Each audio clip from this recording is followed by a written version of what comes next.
Assalamualaikum warahmatullahi wabarakatuh. Halo, di sini saya Ainur Mayanti, saya dari kelompok 2. Saya akan memaparkan materi mengenai pengelompokan aset dan instrumen keuangan. Langsung saja, cekidot. Poin pertama yaitu kelompok aset dan instrumen keuangan. Instrumen keuangan adalah aset kekayaan atau dokumen terkait surat berharga yang dapat diperjualbelikan. Aset keuangan dapat berupa dokumen kontrak atau dana tunai dengan adanya penyertaan hak atau menerima instrumen finansial pada waktu tertentu. Terdapat dua jenis instrumen finansial. Yang pertama yaitu instrumen tunai yang merupakan aset keuangan yang nominalnya sudah diketahui dan disepakati oleh pihak-pihak dalam transaksi. Namun, nilai dari instrumen tunai dapat dipengaruhi oleh fluktuasi pasar. Contohnya seperti faktur, sertifikat deposito, hutang piutang, deposit, dan sejenisnya. Yang kedua ada instrumen derivatif. Instrumen ini merupakan surat yang menyatakan nilai-nilai keuntungan sesuai dengan komoditas dalam penyertaan tersebut. Berbeda dengan instrumen tunai yang nilainya dapat dipengaruhi oleh fluktuasi pasar, instrumen derivatif adalah sebuah instrumen penjamin nilai. Dapat dikatakan bahwa instrumen derivatif digunakan untuk menetapkan nilai awal suatu komoditas. Seandainya komoditas tersebut mengalami penurunan nilai, transaksi di masa depan masih mengacu pada nilai yang tertera pada surat atau kontrak instrumen derivatif.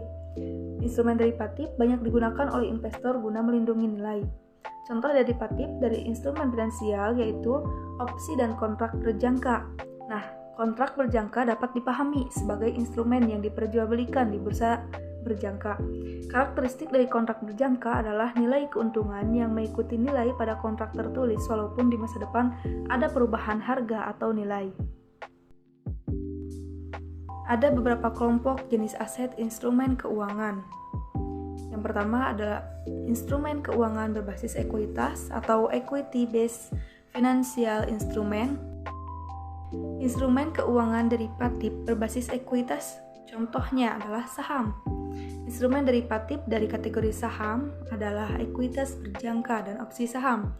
Secara umum, opsi saham adalah perjanjian yang memberikan hak kepada pemegang opsi guna membeli komoditas pada harga tertentu di masa depan. Yang kedua yaitu instrumen keuangan berbasis hutang.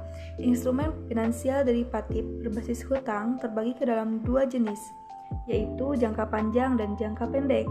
Instrumen finansial berjangka pendek, contohnya seperti commercial paper atau T-bills. Instrumen dapat berupa sertifikat deposito. Materi selanjutnya yaitu mengenai perdagangan instrumen keuangan. Perdagangan instrumen ini lebih merujuk kepada jual beli aset keuangan seperti saham, obligasi, mata uang, komoditas, derivatif, dan unsur instrumen keuangan lainnya di pasar keuangan. Hal ini menjadi bagian integral dari aktivitas ekonomi global dan dapat melibatkan berbagai jenis peserta termasuk investor individu, institusi keuangan, perusahaan, dan pemerintah.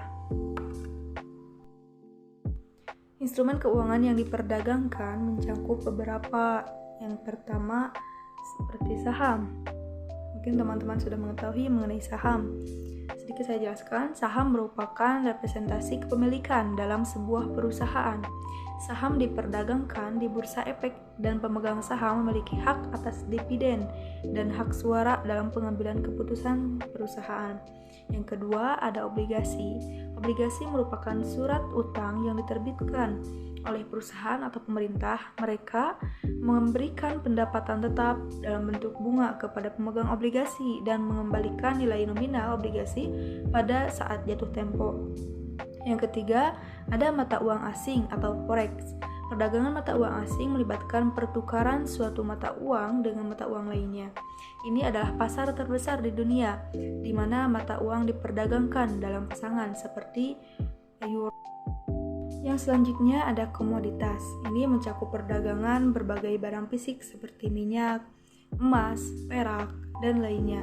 Kontrak berjangka komoditas sering digunakan dalam perdagangan komoditas. Yang selanjutnya ada derivatif. Instrumen derivatif seperti opsi dan futur adalah kontrak yang memperoleh nilainya dari aset dasar seperti saham, indeks, dan lainnya. Yang terakhir ada Exchange Trade Fund atau ETF. Ini merupakan sekuritas yang mencerminkan kinerja indeks atau komoditas tertentu. Mereka dapat memperdagangkan seperti saham di bursa efek. Perdagangan instrumen keuangan dapat dilakukan di berbagai pasar, seperti pasar saham, pasar komoditas, pasar valuta asing, ataupun pasar derivatif.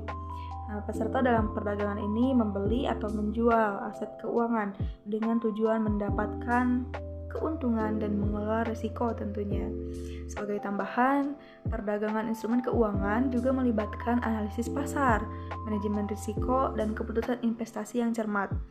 Banyak orang dan entitas yang terlibat dalam perdagangan ini mencari peluang untuk mendapatkan keuntungan dari fluktuasi harga aset keuangan dan mengelola risiko yang terkait dengan perubahan pasar.